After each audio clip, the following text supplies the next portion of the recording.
সবাই ছোটদের রসায়ন দেখছো। তো ছোটদের রসায়ন আমি 1 থেকে 7 পর্যন্ত এর আগে ভিডিও দিয়েছি, ক্লাস দিয়েছি। সেখানে আমি সব কিছু প্রাইমারি কেমিস্ট্রিতে যা যা লাগে, চিহ্ন, সংকেত সব দিয়েছি। প্রথম 20টা মৌল দিয়েছি, চিহ্ন দিয়েছি, তাদের নিষ্ক্রিয় মৌলের চেন দিয়েছি, সংকেত লিখতে শিখিয়েছি। সংকেত লেখা কোনো দিন শেষ হয় না। পৃথিবীতে 10 লক্ষ যৌগ আছে প্রায়, তার সংকেত অনেক। তো সংকেত লেখা প্র্যাকটিস চলতেই থাকবে। এর আগের ভিডিওতে আমি ইলেকট্রন বিন্যাস দিয়েছি একটা পরমাণু মডেলে। পরমাণু নিউক্লিয়াসে কোথায় প্রোটন আছে, কোথায় নিউট্রন আছে, প্রোটন নিউট্রনকে একত্রে নিউক্লিয়াস বলে, তার ধারে ইলেকট্রন বিন্যাস প্রথম 20টা মৌলের দিয়েছি। আমি যোজ্যতাও শিখিয়েছি, মূলক দিয়েছিলাম মাঝে আমি কিছু। আজকে আমার টপিক্সটা হচ্ছে পরমাণু ও পারমাণবিক ওজন। দেখো, এর আগে আমি পরমাণুর সংখ্যা দিয়েছি। পারমাণবিক সংখ্যাটা ধ্যান দেবে সবাই। যে যত নম্বর মৌল সেটাই তার পারমাণবিক সংখ্যা। এর আগের ভিডিওতে আমি 20 বার করে বলেছি পারমাণবিক সংখ্যা কাকে বলে। কোনো মৌলের যতগুলি প্রোটন থাকে তাকেই পারমাণবিক সংখ্যা বলে। কিন্তু পরমাণুতে আবার ততগুলি ইলেকট্রনও থাকে। যতগুলি প্রোটন ততগুলি ইলেকট্রন, কিন্তু প্রোটনগুলি সব মাঝে থাকে নিউক্লিয়াসে, আর ইলেকট্রনগুলি ধারে ধারে কক্ষপথ অনুযায়ী, নিয়ম অনুযায়ী ঘুরে। যারা খাতা করেছো প্রথম 20টা মৌলের ইলেকট্রন বিন্যাসের খাতা, এর আগের ভিডিওতে আমি বলেছিলাম পরিষ্কার পরিচ্ছন্ন খাতাটা দেখাও। তো সেই খাতা অনুযায়ী সবাই নিশ্চয়ই করে রেখেছো খাতাটা নিজে নিজে তৈরি। হ্যাঁ, প্রথম 20টা মৌলের ইলেকট্রন বিন্যাস এইভাবে আমি দেখিয়েছি। একটু দেখাচ্ছি আমি, যারা দেখোনি তারা এইভাবে করবে। KLMN কক্ষে ইলেকট্রন বসাবে, ভিডিওটা দেখবে। ছোটদের রসায়ন 7 কীভাবে ইলেকট্রন বসবে নিয়ম বলেছি আমি সব। প্রথম 20টা মৌলেরই ইলেকট্রন বিন্যাস করেছি। নিউক্লিয়াসে প্রোটন এবং নিউট্রন থাকে। এখন নিউট্রন জানার দরকার নেই, কিছুদিন পর আমি নিউট্রন বুঝতে পারবো আইসোটোপ বুঝার পর। এখন শুধু তুমি ইলেকট্রন বিন্যাসটা করে রাখবে। আজকের ভিডিওটাও খুব ইম্পর্টেন্ট, খুবই গুরুত্বপূর্ণ ভিডিও, জীবনে অনেক কাজে দেবে। এটা সারা জীবন কাজে দেবে কেমিস্ট্রির সঙ্গে যতদিন যুক্ত থাকবে। আজকের আমার টপিকস পারমাণবিক ওজন, ধ্যান দেবে সবাই। দেখো, শুরু করছি আমি পারমাণবিক ওজন। পরমাণু সম্বন্ধে তো অনেক আগেই জানো তোমরা, তাও আমি টপিকসটার নাম নিয়েছি আজ পরমাণু ও পারমাণবিক ওজন। দেখো, পরমাণু বলতে কি বুঝি এর আগে আমি বুঝেছি। যেমন 6 নম্বর মৌল কার্বন, তার চিহ্ন সি। একটা এলোপাথারি বেছে নিচ্ছি আমি। আবার বলেছি প্রথম 20টা মৌলের দাপট চাই। হাইড্রোজেন হিলিয়াম করলে 6, কার্বন 6। কার্বন 6, তার মানে কার্বনের প্রোটন কটা আছে? কার্বন যেহেতু 6 নম্বর মৌল, তার প্রোটন আছে 6টি, তার ইলেকট্রনও আছে 6টি। নিউট্রন সাধারণত 6টিই থাকে, কিন্তু আমি এখন নিউট্রন নিয়ে কোনো কথা বলবো না, আইসোটোপ যতদিন না জানছি। তোমরা এখন মাথায় রাখো যে নিউট্রনও প্রায় 6টিই থাকে। এবার হচ্ছে কি, এই পরমাণুটার চিহ্ন একটা কার্বন মানে একটি পরমাণু বোঝাচ্ছে। যদি আমি এর আগে 2C লিখি, তার মানে বোঝাচ্ছে 2টি পরমাণু, 2টি কার্বনের পরমাণু। যদি আমি 5C লিখি তখন কি বোঝাবে? এটা 3টি কার্বনের পরমাণু। তেমনি যদি আমি লিখি 7N তখন কি বোঝাবে? 7টি নাইট্রোজেনের পরমাণু। N মানে নাইট্রোজেনের পরমাণু, বাস একটি পরমাণু, ওইটাই চিহ্ন। আর পরমাণুকে সংক্ষেপে প্রকাশ করার রীতিকেই চিহ্ন বলে। পরমাণুকে প্রকাশ করব কিভাবে? আমি খাতায় লিখবো কী করে একটা পরমাণুকে শর্টকাটে? সেই যে নিয়ম সিস্টেম যেটা বাই করেছে IUPAC, আন্তর্জাতিক কেমিস্ট্রি, গোটা পৃথিবীর লোক, ফ্রান্সের লোকও এটা পড়েছে, আর্জেন্টিনার লোকও এটা পড়েছে, নিউজিল্যান্ডের লোকও পড়েছে, কানাডার লোকও পড়েছে, নাইজেরিয়ার লোকও পড়েছে। এটা প্রত্যেকটা মহাদেশের লোক এটা পড়েছে। বুঝতে পারছ? তারা নাইট্রোজেনকে N দ্বারাই প্রকাশ করে, ক্যাপিটাল। আর ইংরেজির তো ভাষাটা আন্তর্জাতিক, সবাই ক্যাপিটাল N দ্বারাই নাইট্রোজেনকে প্রকাশ করে একটি পরমাণুকে। তাহলে যদি 3N কেউ লেখে, 3N তার মানে 7টা নাইট্রোজেন পরমাণু। আচ্ছা, নাইট্রোজেন বলতে আমার আর কি তথ্য মাথায় চলে আসবে? যে নাইট্রোজেন আমি যখনই লিখবো তখনই আমি বুঝবো যে নাইট্রোজেনের 7টি প্রোটন আছে, 7টি প্রোটন আর 7টি ইলেকট্রন আছে, বাস। এবার ইলেকট্রন কীভাবে আছে সেটাও আমি বুঝেছি, একটা মডেল তো আমি বুঝেছি আগের ক্লাসে আমি বুঝেছি যে নাইট্রোজেন ইলেকট্রনগুলো কীভাবে ঘুরছে। মোটামুটি ওইটা এখন তোমাকে ওই মডেলটা, নাইট্রোজেন একটি মানে একটা, ওই মডেলটা আছে। ছোট একদম, আণুবীক্ষণিক তার থেকেও ছোট, কিন্তু মনে ভাবতে হবে তোমাকে বড় করে যে এইরকম একটা মডেল, একটা কল্পনার ছবি তুলতে হবে সবাইকে বাচ্চা বয়স থেকে। এটা পরে সেটা যদি কোনো চেঞ্জ হয় সেটা পরের ক্লাসে চেঞ্জ হবে। এখন একটা কাল্পনিক ছবি ভাবতেই হবে। 7টা পরমাণু নাইট্রোজেনের প্রথম কক্ষপথে 2টি ইলেকট্রন, তারপরের কক্ষপথে 5টি ইলেকট্রন ঘুরছে, মাঝে নিউক্লিয়াসে কে আছে? 7টি প্রোটন আর প্রায় 7টি নিউট্রন। নিউট্রন কটা আছে এখন আমি বলিনি, 7-এর কাছাকাছি। প্রোটন যতগুলি থাকে নিউট্রন প্রায় ততগুলি থাকে, পরে বুঝতে পারবে। নিউট্রন প্রোটন প্রায় কাছাকাছি, কিন্তু নিউট্রন কোনো চার্জ থাকে না, জিরো চার্জ। প্রোটনে ধনাত্মক চার্জ আর ইলেকট্রনে ঋণাত্মক চার্জ। তো এখন আমি পারমাণবিক ওজন সম্বন্ধে একটু বলবো। তার আগে শুনো, পরমাণুর ওজন জানতে হবে। পরমাণুর ওজন বলতে কি বুঝি দেখো, যেমন আমি একটা আইসোটোপ দিয়ে লিখছি। আইসোটোপ তোমরা একটু শিখিয়ে দিই আমি। আইসোটোপ লেখা একরকম এরকম স্টাইল, যেমন 7N14। এইটা একটা নাইট্রোজেনের আইসোটোপ। কি বললাম? এইটা একটা নাইট্রোজেনের আইসোটোপ। এর আরেকটা নাম আছে, আইসোটোপকে বলে সমস্থানিক। সমস্থানিক। দেখো, নাইট্রোজেনের এরকম 3টা আইসোটোপ আছে, 7N14, 7N15, 7N16। আমি নাইট্রোজেনটাকে বেছে নিলাম। দেখো, এই 7টা কি জানো? এই 7টা ওর পারমাণবিক সংখ্যা। ও যত নম্বর, 7টাকে বলা হয় পারমাণবিক সংখ্যা, আর এই 14টাকে বলা হয় ভর সংখ্যা। বুঝতে পারছো? তখন এইটা নাইট্রোজেনকে আমি আইসোটোপ আকারে লিখলাম। আইসোটোপ মানে ইয়ার পারমাণবিক সংখ্যা কত? পারমাণবিক সংখ্যা বা পরমাণু সংখ্যাও বলা যায়। এইটা 7, আর উপরে যেটা আছে 14, সেটা ভর সংখ্যা। সেইটা ভর সংখ্যা, ওইটা হচ্ছে 14। বোঝা গেল? তার মানে এইটা একটা পরমাণু আইসোটোপ আকারে লিখেছি।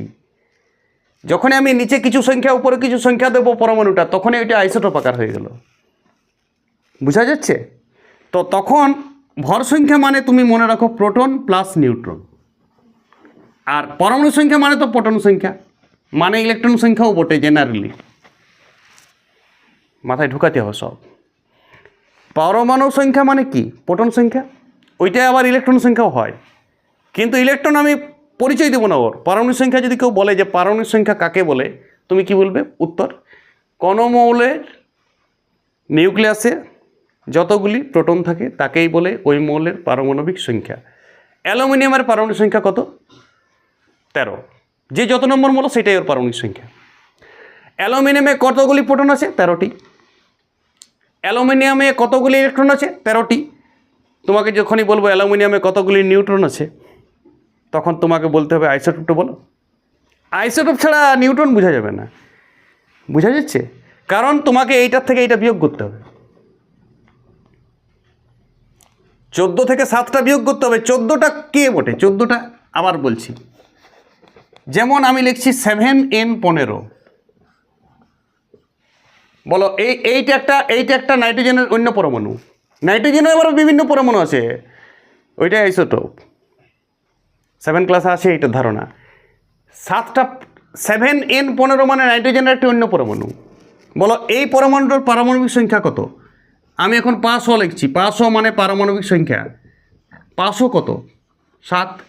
আর ভস কত? ভস মানে ভর সংখ্যা। আমি এর আগে বলেছি ভর সংখ্যা এখানে। তাহলে ভর সংখ্যা কত? 15। তাহলে বলো, এর প্রোটন কটা আছে? এই পরমাণুটিতে কটি প্রোটন আছে? 7টি প্রোটন। 7 নম্বর মৌলে 7টি প্রোটন। কিন্তু নিউট্রন কটা আছে বলো তো? দেখো, নিউট্রন 15 থেকে 7 বিয়োগ যাবে। উপরেরটা হচ্ছে প্রোটন প্লাস নিউট্রন। মাথায় রাখো, ভর সংখ্যা মানে প্রোটন প্লাস নিউট্রন, আর পারমাণবিক সংখ্যা মানে শুধু প্রোটন। আর যতগুলি প্রোটন ততগুলো ইলেকট্রন, ওটা তুমি মাথায় রাখো। পরমাণু মানে যতগুলো প্রোটন ততগুলো ইলেকট্রন। সাধারণত আয়ন হলে চেঞ্জ হবে। পরমাণুটাই আয়নে পরিণত হয়, তখন ইলেকট্রন কমে যেতে পারে বা ইলেকট্রন বাড়িয়ে যেতে পারে। পরমাণুর কোনটা আসল পরিচয়? প্রোটন সংখ্যা। প্রোটন সংখ্যা চেঞ্জ হবে না। প্রোটন সংখ্যা অ্যালুমিনিয়ামের ঝড়ে জলে আগুন লেগে গেলেও 13টি থাকবে। ইলেকট্রন চেঞ্জ হতে পারে, কিন্তু সাধারণত 99% ক্ষেত্রে অ্যালুমিনিয়ামেরও ইলেকট্রন সংখ্যা কত থাকবে? 13টাই থাকবে। ঠিক আছে? আর নিউট্রন সংখ্যা, তখনই তোমাকে বলবো অ্যালুমিনিয়ামের আইসোটোপ দাও। নিউটন তাছাড়া বলতে পারবে না। কথাটা বুঝতেছো? আইসোটোপের সংকেত জানতে হবে আগে। আইসোটোপের ডিজাইন, কোন আইসোটোপটা তুমি বলছো নিউটন সংখ্যা তবে বলবো, কারণ অ্যালুমিনিয়ামের অনেক ধরনের পরমাণু থাকে, তাদের বিভিন্ন আইসোটোপ আছে, তার বিভিন্ন আইসোটোপ মানে হচ্ছে নিউটন সংখ্যাটা চেঞ্জ হচ্ছে বলে আমাকে বিভিন্ন পরমাণু বুঝতে হচ্ছে। আজকে তোমাকে আইসোটোপটা আমি খুব কেয়ার দিতে বলছি,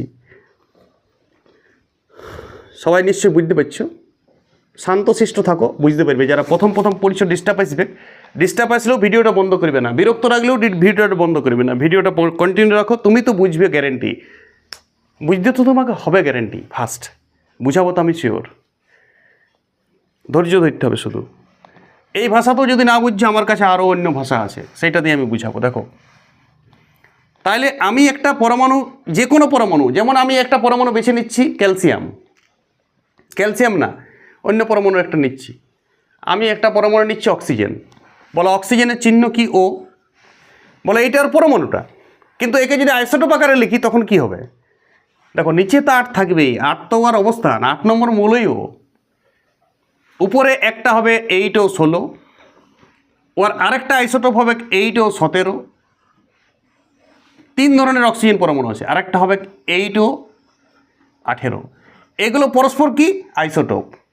কেউ যদি আইসোটোপের সংজ্ঞা লিখবে তো লিখে নিতে পারো খাতায়, আমি বলছি। একই মৌলের বিভিন্ন পরমাণু, যাদের পারমাণবিক সংখ্যা একই কিন্তু ভর সংখ্যা আলাদা, তারাকে পরস্পরের আইসোটোপ বলে। পরে লিখবে, শুনতে পারো এখন। একই মৌলের বিভিন্ন পরমাণু, দেখো এইলা 3টাই অক্সিজেনের পরমাণু, 3টাই অক্সিজেন পরমাণু, তাদের 3 জনেরই পারমাণবিক সংখ্যা ফিক্সড 8, ইয়ারও 8, কিন্তু ভর সংখ্যাটা আলাদা আছে, 16, 17, 18। উপরটায় ভর সংখ্যা, নিচে পারমাণবিক সংখ্যা। মাথায় রাখো, এইটা পরমাণুর আইসোটোপ আকার। তাহলে বলো এই 3টার মধ্যে তফাৎ কি আছে? বলো এই 3টার মধ্যে রিলেশন কি? এরা আইসোটোপ, ফার্স্ট এরা আইসোটোপ, নিজেরা আইসোটোপ, সমস্থানিক, একই স্থানে থাকে এরা। অক্সিজেন 8 নম্বর মৌল, সবারই পারমাণবিক সংখ্যা 8, কিন্তু সবারই ভর সংখ্যা একই না, ভর সংখ্যা আলাদা। প্রথম পরমাণুটার ভর সংখ্যা 16, পরেরটা 17, তারপরেরটা 18। তাহলে বলো এই অক্সিজেন পরমাণুটার প্রোটন কটা আছে? প্রোটন তো পারমাণবিক সংখ্যাই হয় 8, ইলেকট্রনও পরমাণু অবস্থায় 8ই থাকবে, কিন্তু নিউটন এর কটা আছে? দেখো 16 - 8। আরে ভর সংখ্যা মানে কি? এইটা মানে কি? Proton plus Newton. আর এইটা মানে কি? শুধু প্রোটন।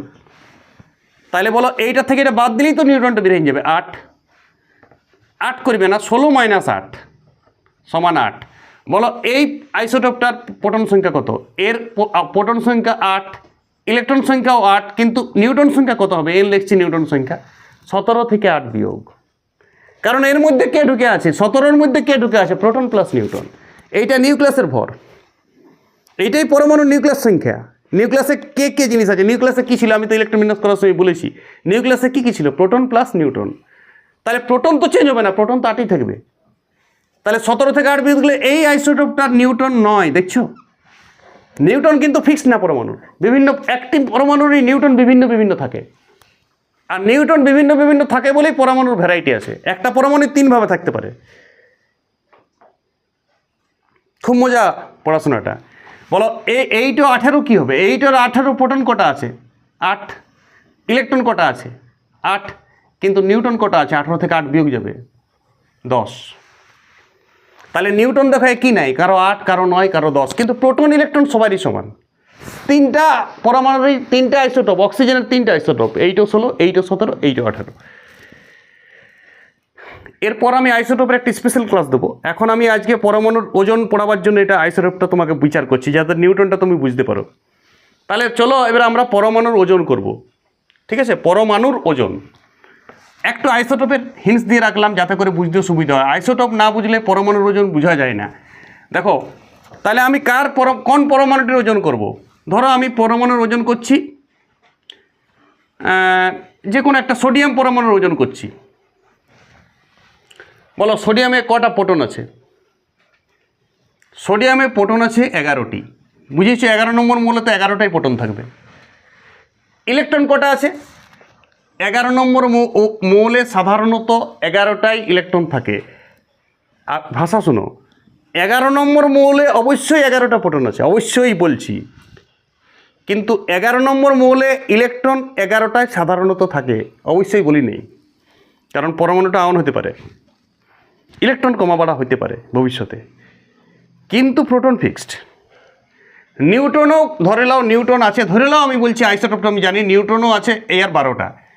আমি বলেছি নিউটন প্রোটন মোটামুটি কাছাকাছিই থাকে, খুব বেশি ডিফারেন্স হয় না কিছু মৌলের, মোটামুটি 50 পর্যন্ত মৌলের ডিফারেন্স হয় না প্রোটন নিউটনে, কাছাকাছি থাকে।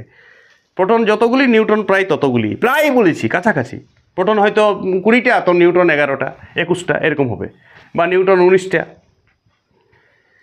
তাহলে বলো এবারে একটা প্রোটনের ভর নোট ডাউন করবে, এটা খুব ইম্পর্টেন্ট, এটা মনে রাখতে হবে। একটা প্রোটনের ভর 1.6725 ইন্টু 10⁻⁻25 গ্রাম, 24 সামথিং, একটু দেখবে সবাই, হ্যাঁ। 1.67 ইন্টু 10⁻⁻24 গ্রাম একটা প্রোটনের ভর। একটা নিউটনের ভর হচ্ছে 1.6750, একটা সবাই চেক করবে, -24 গ্রাম।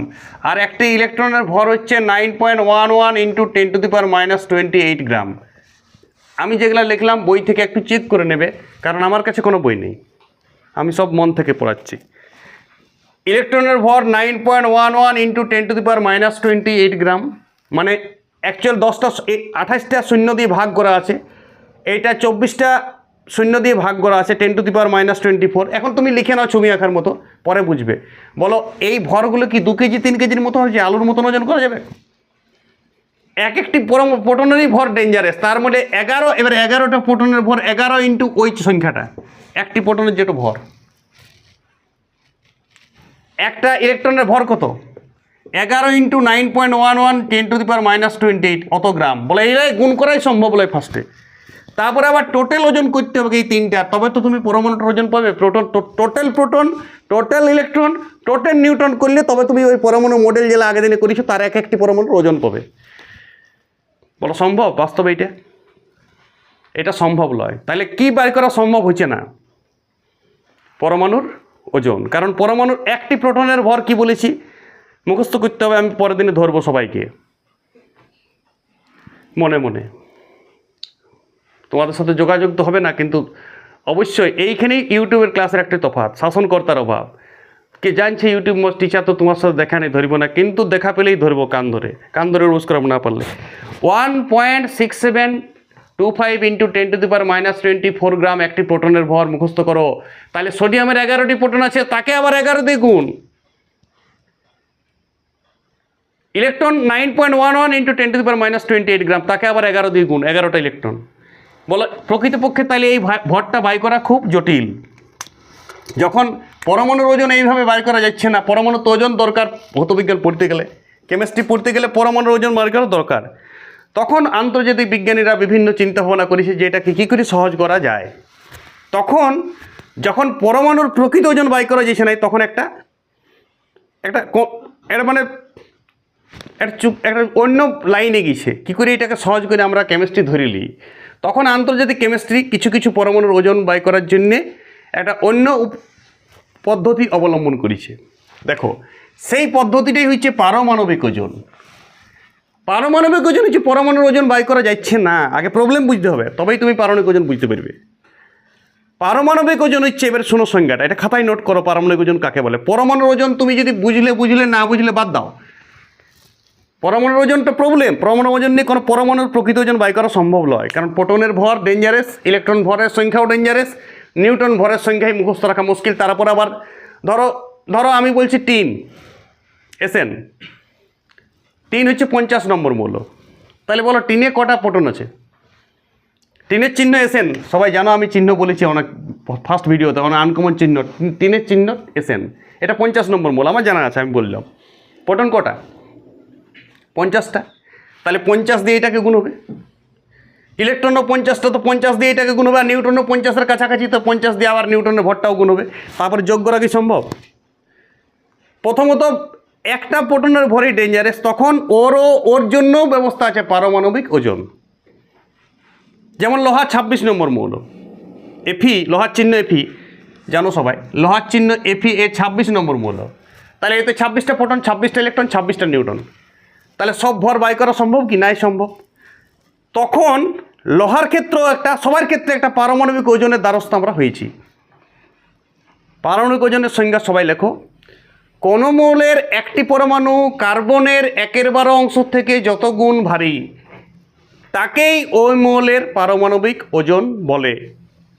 পারমাণবিক ওজন বলে। তাহলে পারমাণবিক ওজনের সংজ্ঞা আমি পরমাণুর আইডিয়া দিলাম তোমাকে এই ক্লাসে, পারমাণবিক ওজনেরও সংজ্ঞা অবশেষে বললাম। সবাই লেখো খাতায় পারমাণবিক ওজনের এইটাই এখনো পর্যন্ত সবথেকে ভালো সংজ্ঞা। পারমাণবিক ওজনের নানান সংজ্ঞা আছে, হাইড্রোজেন স্কেল দিয়েও বলা যায়, সবাই এখন কার্বন স্কেল দিয়ে আমরা বলি। এটা কার্বন স্কেলে পারমাণবিক ওজনের সংজ্ঞা। কোনো মৌলের খাতায় লিখবে, সবাই পড়বে, বুঝবে, আয়ত্ত করবে, মুখস্থও করতে পারো। কোনো মৌলের একটি পরমাণু কার্বন 6 নম্বর মৌল, তার 1/12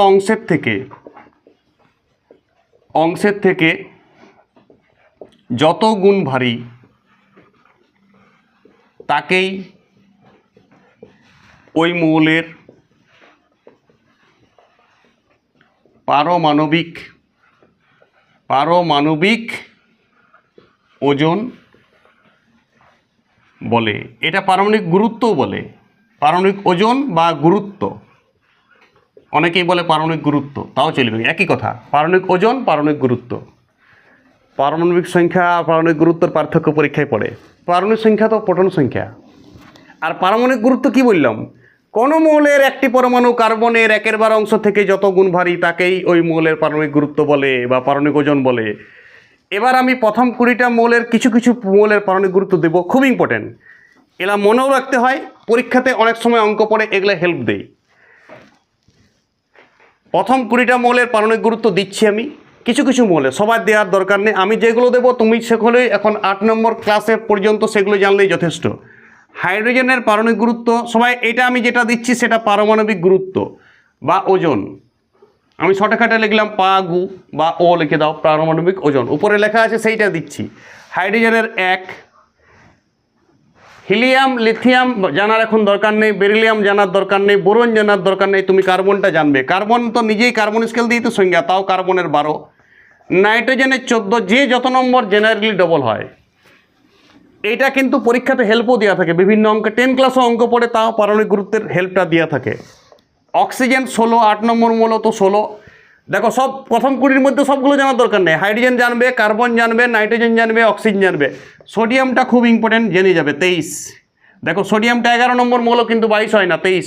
আমি বলেছি ডবল হয় না, সাধারণত ডবল। হাইড্রোজেন তো 1 নম্বর মৌল, আর পারমাণবিক ওজনও 1। হাইড্রোজেন 1 নম্বর মৌল, পারমাণবিক ওজনও 1। এবারে তোমাকে যদি কেউ প্রশ্ন করে যে নাইট্রোজেনের পারমাণবিক ওজন 14 বলতে কি বুঝো, পরীক্ষাতে দেয় এইটা, তখন তুমি বলবে এইটা বুঝি যে নাইট্রোজেনের একটি পরমাণু কার্বনের 1/12 অংশ থেকে 14 গুণ ভারী। পরমাণুর ওজন বাই করা যাচ্ছে না নাইট্রোজেনের, তখন কত গুণ ভারী? ধরো তোমার বাঁধাকপি আছে 100 কেজি, দোকানে লোড করা আছে 500 পিস। শীতকালে বাঁধাকপি অ্যাভেলেবেল, 500 পিস কোনো দোকানদার বিকছে বসে পড়ে। তো দোকানদার ওজন করে না, দেখবে ধরল বাঁধাকপিটা, আইডিয়া দোকানদারের এত আছে, ধরল 3 কেজি, তাতে 3 কেজি 300 গ্রাম হতে পারে, 3 কেজি 700 গ্রাম হতে পারে, 2 কেজি 900 হতে পারে, মোটামুটি 3 কেজির কাছাকাছি বলে দিল। তাহলে বলো ও ধরে পরে বলে দিচ্ছে 3 কেজি। কোনো বাঁধাকপিটা ধরে পরে বললো ও অনেক বড় আছে 4 কেজি যাও। কোনো বাঁধাকপিটা ধরে বলছে এটা 2 কেজি। ওজন করছে না, কেন ওজন করছে না? অত বাঁধাকপি ওজন করা সম্ভব নয়। তাহলে ও কিন্তু বাঁধাকপি জানে যে 1 কেজি হলে কতটা ভারী হয়, ও ভারীটা ওর ব্রেনে নিয়ে নিয়েছে। এটা একটা পারমাণবিক গুরুত্ব। ঠিক তেমনি কার্বনের থেকে কত গুণ ভারী, মানে কার্বনটাকে মডেল করা আছে। তাহলে নাইট্রোজেনের পারমাণবিক গুরুত্ব 14 বলতে কি বুঝছি? যে নাইট্রোজেনের কার্বনের পরমাণুর 1/12 অংশ থেকে 14 গুণ ভারী। অক্সিজেনের পারমাণবিক গুরুত্ব 16 বলতে কি বুঝি? এটা লিখে নেবে, একটা লিখে নেবে, প্রশ্ন করে নেবে যে অক্সিজেনের পারমাণবিক গুরুত্ব 16 বলতে কি বুঝি, খাতায় লিখবে। অক্সিজেনের পারমাণবিক গুরুত্ব 16 বলতে এটাই বুঝি যে অক্সিজেনের একটি পরমাণু কার্বনের 1/12 অংশের থেকে 16 গুণ ভারী, ওই জন্যই ওর পারমাণবিক গুরুত্ব 16। আর কার্বনেরটা 1/12 অংশ থেকে 12 গুণ ভারী, ওই জন্য 12। কার্বন নিজেও, কার্বনের নিজেরটাও নিজের সঙ্গে তুলনা করা হয়। সোডিয়ামের বললাম 23, অ্যালুমিনিয়াম এখন আপাতত জানার দরকার নেই, ফিউচারে আমি অ্যালুমিনিয়ামও দেবো পরের ক্লাসগুলোয়। ফসফরাস জানার দরকার নেই, সালফার জানবে সবাই, খুব অ্যাভেলেবেল, খুব কাজে দেবে। 32 সালফারের পারমাণবিক গুরুত্ব 32, 16 নম্বর মৌল। ক্লোরিনটা খুব ইম্পর্টেন্ট, দেখো ক্লোরিনেরটা আমি লাল কালিতে দিচ্ছি, ক্লোরিনেরটা দশমিক আছে, মুখস্থ করবে 35.5, 35.5, এই একটি মাত্র দশমিক আছে প্রথম 20 মধ্যে। পটাশিয়ামটা করবে এরপর 39, আর ক্যালসিয়াম যদি লিখতে না দেখাচ্ছে আমি এখানে লিখছি ক্যালসিয়াম 40। আবার একটা প্রশ্ন দিচ্ছি, ক্যালসিয়ামের পারমাণবিক গুরুত্ব 40 বলতে কি বুঝি? ক্যালসিয়ামের পারমাণবিক গুরুত্ব 40 বলতে বুঝি ক্যালসিয়ামের একটি পরমাণু কার্বনের 1/12 অংশ থেকে 40 গুণ ভারী। সব সংজ্ঞাতেই কার্বনের কথাটা দেওয়া আছে, সংজ্ঞাটাকে আয়ত্ত করো, তাহলে পারমাণবিক গুরুত্ব বোঝা গেল মোটামুটি। পারমাণবিক গুরুত্ব কী জিনিস? পারমাণবিক গুরুত্ব বলতে কোনো প্রোটন সংখ্যাকে বোঝায় না, কোনো ইলেকট্রন সংখ্যাকেও বোঝায় না, এটা একটা এভারেজ জিনিস। গোটা পৃথিবী ধরে নিয়েছে এগুলোর পারমাণবিক গুরুত্ব এইটা।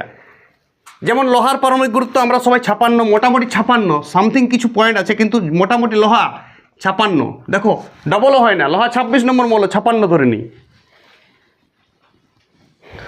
তবে যাই হোক, পারমাণবিক গুরুত্ব মুখস্থ করার দরকার হবে না, যে কোনো পরীক্ষা, এমনকি নিট যেই পরীক্ষা তো পারমাণবিক গুরুত্ব নিচে দেওয়া থাকে। কোশ্চেনটা যদি কোনো অঙ্ক পড়ে ওই সংক্রান্ত, লোহার কোনো পারমাণবিক গুরুত্ব ক্যালকুলেশনের মধ্যে লাগবে হয়তো, তখন লোহার ব্র্যাকেটে তোমাকে দিয়ে দিবে লোহা সমান 56, এফি সমান 56, ও সমান 16, সব হেল্প দেবে। মাধ্যমিকেও দেই, যে কোনো পরীক্ষায় ব্র্যান্ড পরীক্ষা হলে পারমাণবিক গুরুত্বটা দিয়ে দিবে, কিন্তু পারমাণবিক সংখ্যাটা দেবে না। পারমাণবিক সংখ্যা তোমাকে মুখস্থ রাখতে প্রথম 20টা মৌল। পারমাণবিক সংখ্যার সঙ্গে পারমাণবিক গুরুত্বের পার্থক্য সবাই খাতায় লিখবে। পারমাণবিক সংখ্যা বলতে বোঝায় প্রোটন সংখ্যা, যে যত নম্বর মৌল সেটাই ওর পারমাণবিক সংখ্যা, ততগুলো ইলেকট্রনও থাকে। কিন্তু পারমাণবিক ওজন এটা না, পারমাণবিক ওজন হচ্ছে কোনো মৌলের একটি পরমাণু কার্বনের 1/12 অংশ থেকে যত গুণ ভারী তাকেই ওই মৌলের পারমাণবিক ওজন বা গুরুত্ব বলে। ধ্যান দাও, পারমাণবিক ওজন আর পরমাণুর ওজন জিনিসটা কি? পরমাণুর ওজন তো বাই করা সম্ভব হচ্ছে না বলেই তো আমি পারমাণবিক ওজনের দ্বারস্থ হইলাম। পারমাণবিক ওজনের দ্বারস্থ হইল কেন পৃথিবী? কারণ পরমাণুর প্রকৃত ওজনটা বাই করা যাচ্ছে না, বিরাট জটিল। একটা প্রোটনের ভর বিরাট জটিল, বললাম তোমাকে প্রোটনের ভরের তথ্যটা, অরিজিনাল তথ্য দিয়েছি। একটা ইলেকট্রনের ভর দিয়েছি এই ক্লাসে, একটা নিউটনের ভর দিয়েছি, সেগুলো বাই করা সম্ভব হচ্ছে না। তারপরে প্রোটন ইলেকট্রন তো একটা করে নয়, যে যত নম্বর বলো ততটা প্রোটন আছে, সেইটা গুণ করে টোটালটা যোগ করলে তবে পরমাণুর প্রকৃত ওজন পাওয়া যাবে। তো হিসাব করে দেখা গেছে একটা সালফারের পরমাণু ওজন 16-র কাছাকাছি, এই অক্সিজেনের পারমাণবিক ওজনটা 16-র কাছাকাছিই থাকে, 16 সামথিং হবে, বা 15.9 হতে পারে, ওটা আমরা 16 ধরে নিয়েছি অঙ্কটা সুবিধার জন্য। ক্লোরিনেরটা কী হয়? ক্লোরিনের দুটো আইসোটোপ থাকে, 17Cl35, 17Cl37, দুটো আইসোটোপ।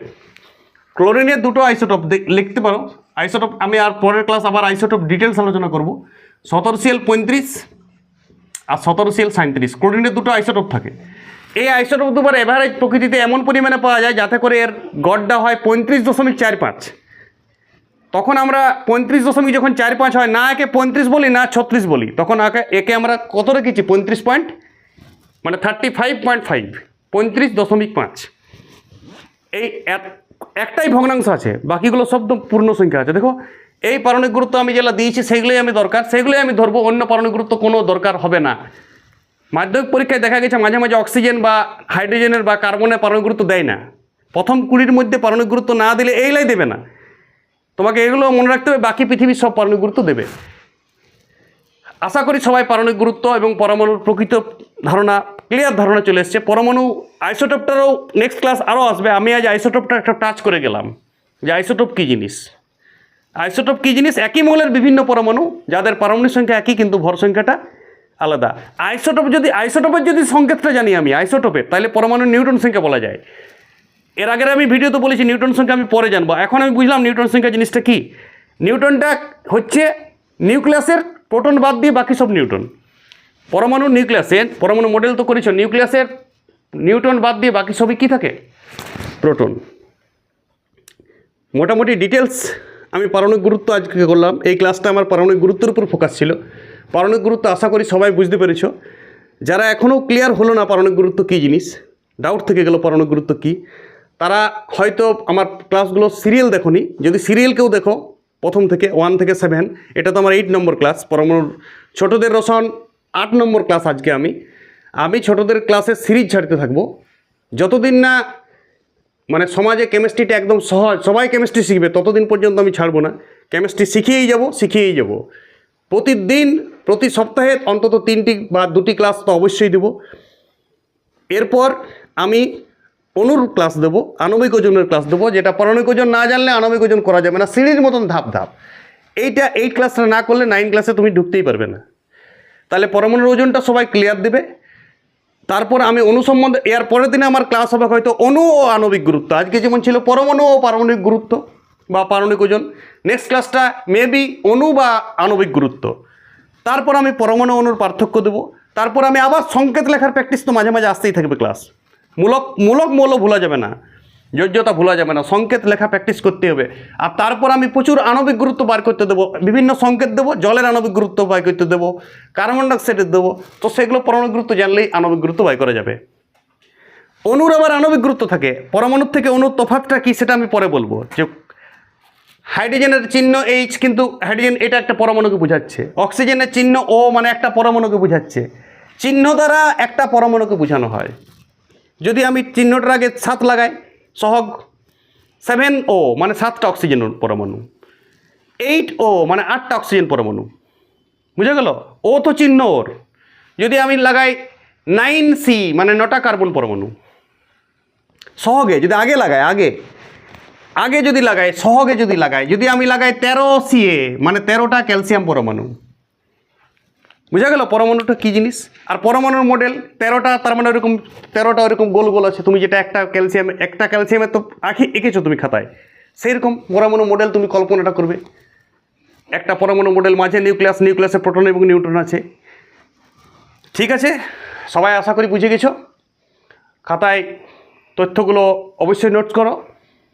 আর প্রথম থেকে 9 নম্বর পর্যন্ত একটা খাতায় তোমার যেটা প্রয়োজন সেটা তুমি নোটস করো। তোমার যেটা ব্রেনে সহজেই থাকছে সেটা নোট করার দরকার নেই। এমন লয় পুঙ্খানুপুঙ্খ খাতায় টুকতে যাবে না। যার ভালো লাগছে অবশ্যই চ্যানেলের মধ্যে থাকো, ক্লাস আসতে থাকবে, সবাই সাথে থাকো এবং সবাই খুব ভালো থাকো এবং খুব খুব খুব ভালো পড়াশোনা করো। ওকে।